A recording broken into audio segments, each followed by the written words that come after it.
Why would anybody want to shoot anything vertically?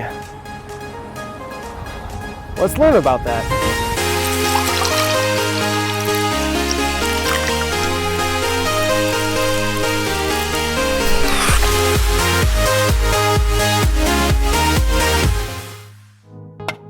This is the iPhone, one of the biggest perpetrators of vertical video out there today.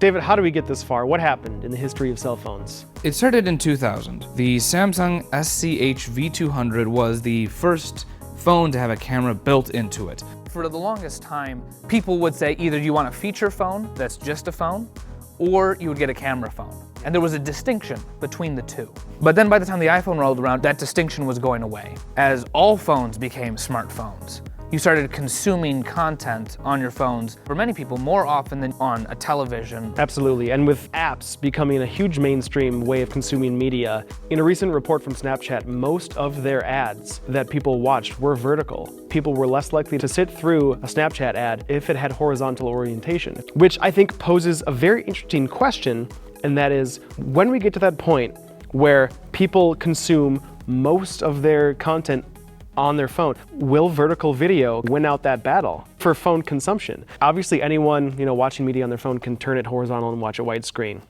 But I think there's a lot of power in how easy it is to hold it like this as opposed to doing this or this.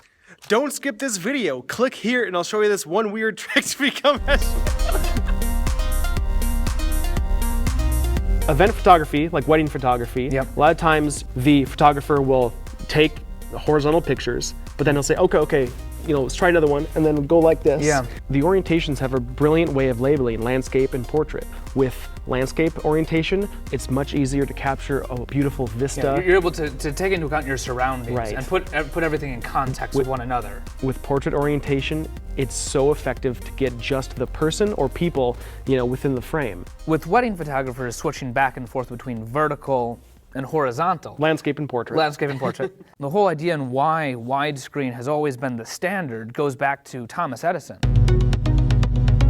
Him and the conglomerate of early movie studios that he basically controlled. They decided on the 35mm standard and a 4:3 aspect ratio. Right, and as the decades went on since Edison, film became more and more widescreen to differentiate themselves from television. These pictures shown on the new curved Miracle Mirror screen expand 2 times sidewise, allowing the viewer the full range of the human eye.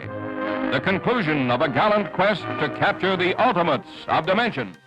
In composing a shot with film or video, using lines that exist can be a powerful way to enhance your shots. And using the horizon line to capture beautiful vistas and landscape shots, or even just capturing the layout of a room or a space, is very effective, especially compared to tall screen or vertical format. Yeah. Over the last century, there's been so much experimenting and artists building on each other to develop those rules of how to pull focus, how to do a proper 2-shot over the shoulder. I mean, these established rules that everyone takes for granted. That's not to say that there are not advantages to vertical video. I think we've seen that grow, especially in the last couple of years. When you shoot someone in vertical, you capture so much more of the space above and below the subject that, in some circumstances, is much more effective than shooting widescreen. And it just makes sense. So I think we've seen that using apps and using marketing videos within those apps, like Snapchat, for example, can be effective. Hey David, what is this? Do you think we're kind of stuck like, okay, vertical video works for ads and maybe viral video, but that's it? The line is drawn there. Well, it's interesting because there is a vertical film festival. What? Yeah, I know, right? It's surprising, but true. And also, interestingly enough, it was on film, too. They actually had to make a special projector. Where is this? It takes place over in Europe. They usually have to go to churches because they often have the vertical space to hang a screen down. And then they have a special projector that they run the film through sideways for a whole host of technical reasons, but that they had to overcome for this. What's your take on the content they're producing for that? As we were talking about earlier, a lot of what we take for granted has to change. We have to learn a new set of, I don't like to say rules, but guidelines for filming. The lines that you're looking for, you're not looking for the horizon anymore like you would with a horizontal shot.